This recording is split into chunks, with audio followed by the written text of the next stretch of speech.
থমকে গেল Trump Putin বৈঠক। কেন থমকে গেল ট্রাম্প পুতিন বৈঠক? কথা নয়, ক্ষেপণাস্ত্রের বার্তা দিলেন কিম। তাইওয়ানকে চীনের অংশ প্রমাণে কূটনৈতিক চাল। সুপ্রিয় দর্শক, বিশ্ব সংযোগে আপনাদের স্বাগতম। আপনাদের সঙ্গে রয়েছে আমি কাজল হায়দার, আর আমার সঙ্গে আজকে স্টুডিওতে রয়েছেন সিনিয়র সাংবাদিক বিশ্বজিৎ দত্ত ভৌমিক। বিশ্বদা, আমাদের অনুষ্ঠান আপনাকে স্বাগত। ধন্যবাদ।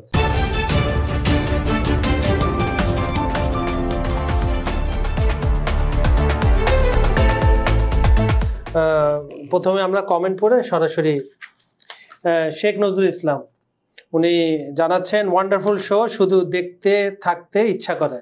ওনাকে ধন্যবাদ, আপনাকে ধন্যবাদ। আমাদের অনুষ্ঠানটা দেখবেন, আমাদের অনুষ্ঠানের আর কিভাবে উন্নতি করা যায় এটা আমাদেরকে জানাবেন। আরেকজন দর্শক নাম হচ্ছে নিজামুদ্দিন আহমেদ, উনি লিখছেন, আমেরিকা যার বন্ধু তার আর শত্রুর প্রয়োজন হয় না, সেটা সকল দেশের জন্য প্রযোজ্য। আর জেলেনস্কি ছাগলের মতো নেচে দেশটার 12টা বাজিয়ে চলছে। উনি উচিত কথা বলেছেন মনে হয়। আপনার কি মনে হয়? এমডি দেলোয়ার লিখছেন, ইউক্রেন যুদ্ধ থামাতে হলে পুতিনের পা ধরতে হবে জেলেনস্কিকে। উনি ওনার মতামত জানিয়েছেন। আজকে সর্বশেষ যে কমেন্টে সেটা লিখছেন দেবব্রত, তিনি হচ্ছেন, ট্রাম্পকে দীপাবলি ও পাঠাবলির যুগ্ম শুভেচ্ছা, ওর ফাঁদে যে পা দেবে সেই বলি পাঠা হবে। আপনারটা বেস্ট ছিল, ধন্যবাদ আপনাকে। আচ্ছা, যেহেতু কমেন্টের মধ্যে অনেক কিছু এসে পড়েছে, আমরা ওভাবে শুরু করি। গতকাল রাত থেকে আমাদের ভোট থেকে যেটা সবচেয়ে গরম খবর সেটা হচ্ছে হাঙ্গেরির বুদাপেস্টে যে বৈঠক হওয়ার কথা ছিল, অফিসিয়ালি বা আনঅফিসিয়ালি একটা প্রস্তুতি চলছিল, সেটা হঠাৎ করে থেমে গেছে। কেন থেমে গেল? এক কথায় যদি বলে আপনি উত্তর কি দিবেন, কেন থেমে গেল? উত্তরটা কি এক কথায় দিতে হবে? এক কথায় দিলে আমার কাছে এক কথায় উত্তর আছে। আচ্ছা, এক কথায় যদি দিই তাহলে টিএসইউ। টিএসইউ আবার টাকা হয়ে গেছে। আচ্ছা, এবার একটু বিস্তারিত বলেন। ইউরোপের নেতাদের এবং ইউক্রেনের নেতাদের সংখ্যা ছিল কি যে এই আলোচনায়, আর যাই হোক, যে ইউক্রেনের স্বার্থ রক্ষা হবে না, ইউক্রেনের স্বার্থ ক্ষুণ্ণ হবে, এটা শুরু থেকেই ইউরোপের নেতারা বলে আসছে, শঙ্কা করছিল। ফলে যেটা হচ্ছে কি, তারা এই বৈঠকের বিপক্ষে ছিল। এখন ট্রাম্প যে কথা বলেছে, ট্রাম্পের কথায়ও কিন্তু ফারাক ছিল। কি ফারাক ছিল? ট্রাম্প কখনো বলছে যে যুদ্ধবিরতি, আবার কখনো বলছে যুদ্ধ বন্ধ, আবার কখনো বলছে যে ভূমি বিনিময়, তাই তো, ল্যান্ড সোয়াপিং। আবার কখনো বলছে যে মেনে নিতে হবে। পুতিন কোনো ছাড় দিচ্ছে না, তার কথায় অটল আছে এবং ছিটমহলগুলা সিদ্ধান্ত ছেড়ে দিচ্ছে ইউক্রেনের উপরে। এখন আপনার ইউরোপের রাস্তা দিবে না, এখন ইউরোপের তো একটা চাপ আছে যে যুদ্ধ থামাতে হবে। যুদ্ধটা থামবে কি করে? এই চাপটা কার উপরে? সেটা হলো কথা, সেটা হচ্ছে বিষয়। যুক্তরাষ্ট্র না করে দিয়েছে, পুতিন তারা এখন যুক্তরাষ্ট্রকে চাপ দিচ্ছে। যুক্তরাষ্ট্র যদি অস্ত্র না দেয়, তাহলে পশ্চিমারা কতটুকু অস্ত্র দিতে পারবে ইউক্রেনকে, সেইটা হচ্ছে সক্ষমতার বিষয়। সেই জিনিসটাকে আপনার জানতে হবে আগে, যে যদি যুক্তরাষ্ট্র ইউক্রেনকে অস্ত্র দেওয়া বন্ধ করে দেয়, যেমন ইউক্রেনের প্রেসিডেন্ট ভলোদিমির জেলেনস্কি একটা কথা বলেছে, সেটা কি, যে যুক্তরাষ্ট্রের এক পেনির সহায়তাও নিবে না। বাস্তবতা কি? বাস্তবতা হচ্ছে যুক্তরাষ্ট্রের সহায়তা না নিয়ে ইউক্রেন যুদ্ধ চলতে পারবে? কখনোই না। এখন এই যে ইউক্রেনের নেতার এই সব বক্তব্য, ইউরোপীয় নেতাদের সংখ্যা, সব মিলিয়ে যেটা ট্রাম্প কি বললো, I don't want to have a wasted meeting, মানে যে এই নিরর্থক মিটিং এ আমি সময় লস করব, অনর্থক কোনো মিটিং এ আমি যোগ দিব না। আসলে তো মিটিং অনর্থকই ছিল, তাহলে কি হবে? কিন্তু ট্রাম্প কিন্তু এটাও বলে নাই যে ইউক্রেনকে সাপোর্ট দিবে। এখন ট্রাম্প ইউক্রেনকে সাপোর্ট দিবে কিনা এই কথাও বলে নাই, আবার বলছে কি যে মিটিংও করবে না। তাহলে এখন ভবিষ্যৎ কোন দিকে যায়? তাহলে কি যুদ্ধ চলতে থাকবে? ইউরোপের নেতারা কি বলে? ইউরোপের নেতারা তো কিছুই বলছে না। ইউরোপের নেতারা বলতেছে আমাদের ইউক্রেনের পাশে থাকা উচিত, কিন্তু কিভাবে? জার্মানি বলছে তাদের অস্ত্র ফুরিয়ে আসছে, তারা দিতে পারবে না। ফ্রান্স বলছে এখনো যুদ্ধ থামাও, মানে ইউরোপের মধ্যেই দ্বিধা বিভক্ত হয়ে গেছে। তারপরে আমরা যেটা গতকাল বলছিলাম, যেটা হচ্ছে কি, যে তাহলে দেখেন, যে আপনি যদি বলেন বা আপনি যদি বিশ্লেষণ করেন, হ্যাঁ, যে গেম পুতিন 2 বছর আগে খেলেছে, সেই গেম কিন্তু এখন সফল হচ্ছে। কিরকম সফল হচ্ছে? পুতিন কিন্তু বলছিল যে ইউরোপের নেতাদের মনোবল ভেঙে দেবে, হ্যাঁ, মনোবল কিন্তু ভাঙতে শুরু করেছে অলরেডি। আমরা প্রমাণ পাচ্ছি তো, এক একটা নেতার এক ধরনের কথা। নাম্বার 1, এখন যুক্তরাষ্ট্রের যে অস্ত্র উৎপাদনে ঘাটতি পড়ে নাই, এটা আমরা কেউ এখনো কিন্তু জানি না। কিন্তু আমরা ধারণা করি যে অস্ত্র উৎপাদনে যুক্তরাষ্ট্রেরও ঘাটতি আছে, যদি না হয়তো তো এই স্বাদের ব্যবসা যুক্তরাষ্ট্র অন্তত ছাড়তো না। ফলে যেটা হচ্ছে অস্ত্র উৎপাদনে যেমন রাত দিন 30 লক্ষ মানুষ ডেইলি অস্ত্র উৎপাদন করছে এবং তাদের শিল্প কারখানা এখন অস্ত্র উৎপাদনে বেশি। অন্যান্য নেটওয়ার্ক তারা বন্ধ করে দিছে, কমাই দিছে, বন্ধ করতে করেনি। যেখানে একটা উদাহরণ দেখা গেছে, যেখানে আপনার 25,000 অস্ত্র উৎপাদন হয় গোলা বারুদ একদিনে, সেখানে মাত্র 500 পাচ্ছে ইউক্রেনের হাতে। ডিফারেন্ট আপনি তাহলে বুঝেন। এখন দেখেন যে তাহলে পরে এই কি হবে।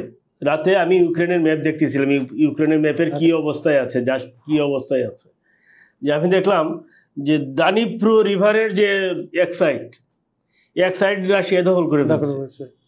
মজার বিষয় হচ্ছে কি, সুমি অঞ্চল হচ্ছে দানিপ্রো রিভারের এই পাশে, মানে কিয়েভের পাশে সুমি অঞ্চলও দখল করা শুরু করছে। তার মানে কি দানিপ্রো রিভার পার হয়ে গেছে অলরেডি। বিষয়টা তো এটাই। এইদিকে দেখলাম কি যে আপনার খার্কিভ অঞ্চল এইগুলো পার হয়ে গেছে। এখন বাকি আছে কি আপনার দুইটা, একটা হচ্ছে ওডেসা আর বন্দর, যেটা ওডেসা বন্দর। হ্যাঁ, ওডেসাতেও যে হামলা চলতেছে, এবং মাইকোলাইভও, ওই দুটাতে একই রকম কিন্তু জোর দিচ্ছে। এবং ওই তীর চিহ্ন দিয়ে দেখলাম যে দেখানো যে ওই দিকে যেসব দিকটাতে অগ্রসর হচ্ছে, এটাই একটা তীর চিহ্ন দেওয়া হচ্ছে আপনার মানে মাইকোলাইভ ওড়িশার দিকে, আরেকটা দেওয়া হচ্ছে জাপোরজিয়ার দিকে, আরেকটা হচ্ছে সুমির দিকে। মানে কি রাশিয়ার তো টার্গেট আর খুব বেশি বাকি নাই না। রাশিয়ার টার্গেট হচ্ছে কি এই সুমি অঞ্চল দখল করা, রাশিয়ার টার্গেট না। সুমি অঞ্চল দখল করছে রাশিয়া। এই সুমি অঞ্চল হচ্ছে কিয়েভের ঘাড়ের উপরে। ওটা বোঝানোর দরকার যে তোমার ঘাড়ের উপরে কিন্তু বসে আছি। রাশিয়ার টার্গেট হচ্ছে মাইকোলাইভ এবং ওডেসা তো খুব গুরুত্বপূর্ণ। এই দুইটা দখল করে ফেললেই আর রাশিয়ার কোনো ঝামেলা নাই, রাশিয়া তার কাজ শেষ। আচ্ছা, আমরা আজকে এখন যেটা হচ্ছে রাশিয়ার এই দুইটা অঞ্চল দখল করলে রাশিয়ার মোট অঞ্চল দখল হবে 6টা, 4টে তো আগেই হয়ে গেছে। তো এইগুলো দখল করবে, কারণ যদি অস্ত্র না থাকে তো তাহলে কি দিয়ে করবে? লাঠি দিয়ে তো আর যুদ্ধ করা যায় না। এখন যেটা হচ্ছে কি এমনও হইতে পারে ইউক্রেনের যে অবস্থা, আর কয়েকদিন পরে দেখবেন যে ইউক্রেনের মানুষ হচ্ছে ইউক্রেনের প্রেসিডেন্টের এগেইনস্টে কি রাস্তায় নামবে, এবং এমনও হইতে পারে যে জেলেনস্কির সুইসাইড করা লাগতে পারে। এটা যে অবস্থায় যাচ্ছে, যেদিকে যাচ্ছে। সুপ্রিয় দর্শক, আজকের দ্বিতীয় সেগমেন্টে আমরা চলে যাই। সেখানে হচ্ছে খুবই পুরাতন একটি বিতর্ক, চীন এবং তাইওয়ান। এই বিতর্কের সূত্রপাত কিভাবে, তারপরে আপনার সূত্রপাত তো 1895 থেকে, এটা আপনি একটু ডিটেলস বলেন। আর রেট্রোসেশনটা কি একটু সংক্ষেপে। এটা একটা ইতিহাসে বিকৃত অধ্যায় বলে বলতেছে অনেকে, তাইওয়ান এবং চীনের মধ্যে। চীন দাবি করে তাইওয়ান হচ্ছে যে সেটা কি চীনের ঐতিহাসিক উত্তরাধিকার। দ্বিতীয় বিশ্বযুদ্ধের সময় জাপান তো এটা জাপান থেকে নিয়ে নিয়েছিল, এটা জাপান হস্তান্তর, ঠিক আছে। তার মানে কি এটা হচ্ছে চীনা জনগণের একত্রিত সংগ্রামের ফল, তাই তো চীন সেটা বলে। কিন্তু বাস্তবতা কি? বাস্তবতা হচ্ছে চীন অঞ্চলে জাতিসংঘের যে সদস্য, মানে বাংলাদেশ তো একটা সদস্য, মানে ভোট কটা? একটা। চীন অঞ্চলে চীনের ভোট 4টা। আচ্ছা, এটা হচ্ছে চীন হচ্ছে এখন নেতৃত্ব দেয়। আগে নেতৃত্ব কে দিত? তাইওয়ান দিত। আচ্ছা, তাইওয়ানের সাইডে ভোট, তাইওয়ানের হয়ে জাতিসংঘের সম্মেলনে অংশ নিত চীন। আজকের সেগমেন্টে যে দ্বিতীয় কোশ্চেন আপনাকে করছি সেটা হচ্ছে রেট্রোসেশন, যেটা হচ্ছে তাইওয়ান চীনের একটা খুবই বিতর্কিত একটা, আপনি যদি সিমোনোসিক চুক্তি অনুযায়ী এটা হয়েছিল। এইটার আসলে গোড়াপত্তন কবে, কেন, ইতিহাসটা কি, একটু আপনি সংক্ষেপে যদি দর্শক। সিমোনোসেকি চুক্তি তো সেই 1895 সনের ঘটনা, হ্যাঁ, ঠিক আছে। সেটা হচ্ছে চীন জাপান যুদ্ধের পর, যেটা হচ্ছে যে জাপান হচ্ছে তাইওয়ানকে চীনের কাছ থেকে দখল করে নিয়েছিল। কিন্তু যেটা হচ্ছে যে দ্বিতীয় বিশ্বযুদ্ধের পরে জাপান মানে 1945 সনে সেটা হচ্ছে কি রিপাবলিক অফ চায়নার কাছে জাপান আবার হস্তান্তর করে যে এই যে হস্তান্তরের ঘটনাকেই আসলে রেট্রোসেশন বলে। এই রেট্রোসেশন নিয়ে অবশ্য চীনের বক্তব্য এক, আবার তাইওয়ানের আলাদা বক্তব্য আছে। চীন কি বলে? চীন বলে চীনা জনগণের একত্রিত সংগ্রামের ফসল এটা। আর কিন্তু যেটা বলে তাইওয়ান কি বলে? তাইওয়ান বলে যে যুদ্ধ করেছিল রিপাবলিক, চীন অন্যের ইতিহাসকে দখল করেছে, মানে সরাসরি চীনের বিরুদ্ধে ইতিহাস বিকৃতির অভিযোগ এনেছে কিন্তু তাইওয়ান। কিন্তু চীন বারবারই বলে আসছে কি তাইওয়ান হচ্ছে চীনের অবিচ্ছেদ্য অংশ। এখন একটা বিষয় যদি বলি, তাইওয়ান কিন্তু 1971 সনের 24 অক্টোবর পর্যন্ত জাতিসংঘের সদস্যপদ ছিল এবং তাইওয়ানের হয়ে চীন জাতিসংঘে প্রতিনিধিত্ব করত। এরপরে যেটা হচ্ছে রিপাবলিক অফ চায়না ROC পাশ করে তাইওয়ানকে বহিষ্কার করে ইয়েতে জাতিসংঘ সাধারণ পরিষদ, আর সেখানে সংযুক্ত করে চীনকে। মানে জিনিসটা উল্টে যায়, চীনের অধীনে তাইওয়ান চলে যায়। আগে তাইওয়ানের অধীনে চীন ছিল, পরে দেখা যায় যে চীনের অধীনে তাইওয়ান চলে যায়। এখনো ওইভাবেই আছে। এবং তখন কিন্তু যে চীনের যে প্রেসিডেন্ট ছিল, চীনের প্রেসিডেন্ট কিন্তু তাইওয়ানের সাথে যে রাজনৈতিক যে সম্পর্ক, সেই সম্পর্ক কিন্তু ছিন্ন করেছিল চীনের কমিউনিস্ট পার্টির প্রধান। ঠিক আছে? তো এইটা যে এখন তাইওয়ানের পদক্ষেপ, তাইওয়ান কি বলছে যে তাইওয়ানের স্বাধীনতা ও বহুত্ববাদ এটা তাইওয়ানের পরিচয়। কিন্তু চীন যেটা করছে সেটা ইতিহাস বিকৃতি। আর চীনের কথা যে এটা তাদের জনগণের একত্রিত সংগ্রামের ফসল।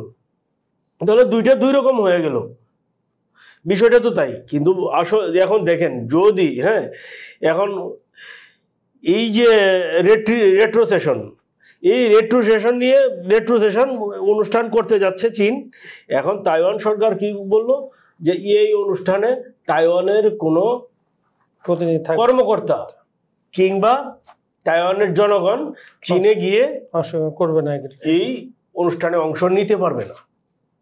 কারণ কি এটা তাইওয়ানের জন্য অপমানজনক।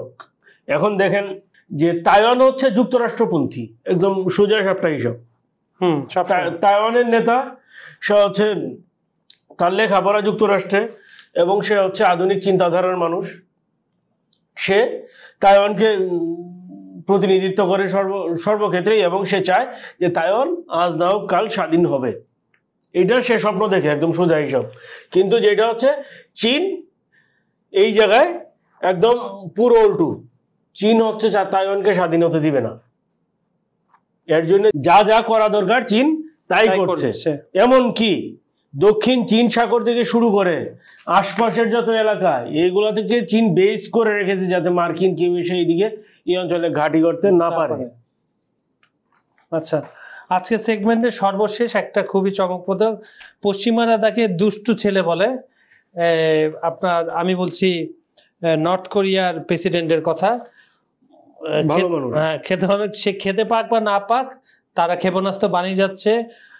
মার্কিন যুক্তরাষ্ট্রের যে বেসগুলো আছে সেটা হুমকি, দক্ষিণ কোরিয়ার জন্য হুমকি, জাপানের জন্য হুমকি। এবং একটা সম্মেলন হতে যাচ্ছে, আপনি জানেন সেটা। সম্মেলনের আগে অ্যাপেক যে তেলের এটাকে বলে এশীয় প্রশান্ত মহাসাগরীয় অর্থনৈতিক সহযোগিতা, তার আগেই একটা সে উপহার হিসাবে ক্ষেপণাস্ত্র নিক্ষেপ করছে। সংক্ষেপে একটু বলেন। দক্ষিণ প্রশান্ত মহাসাগরীয় অর্থনৈতিক সহযোগিতা জোট এপেকের যে সম্মেলন আগামী এক সপ্তাহ পরই, এই সম্মেলন সামনে রেখে যে কিছু হিসাব কিতাব আছে, কারণ এটা নিয়ে তো মূল খেলা যুক্তরাষ্ট্রের। যুক্তরাষ্ট্র কি চায়? ইন্দো প্যাসিফিক জোট গঠন করছে কিসের জন্য? এই অঞ্চলে তার আধিপত্য জোরদার করার জন্য। চীন তার প্রভাব ধরে রাখবে, বলয় ধরে রাখবে, সোজা হিসাব। তাহলে এটা মুখোমুখি।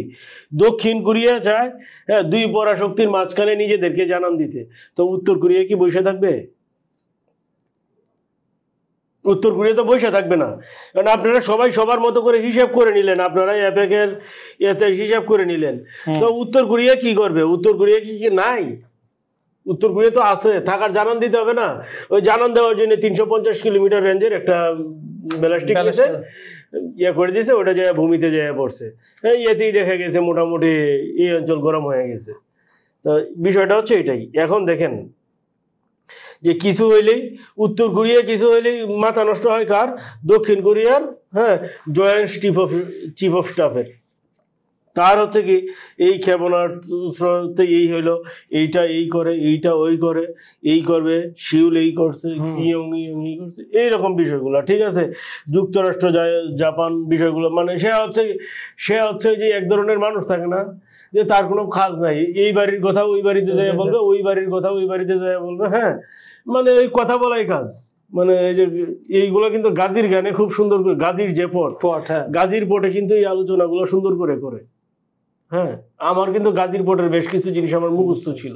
তো এরকম এক ধরনের মানুষ আছে যে এই বাড়ির কথা ওই বাড়িতে যে এলাকায়। তো এই দক্ষিণ কোরিয়ার যে জয়েন্ট চিফ অফ স্টাফ, সেও কিন্তু এই একই রকম। সে কি করছে? সে প্রথমে হচ্ছে কি যুক্তরাষ্ট্র এবং জাপানকে জানাইছে, তারা হচ্ছে পরিস্থিতি পর্যবেক্ষণ করে। এটা বিরাট বিষয় হয়ে গেছে। বিষয়টা তো আসলে কি ওই রকম কিছুই নেই।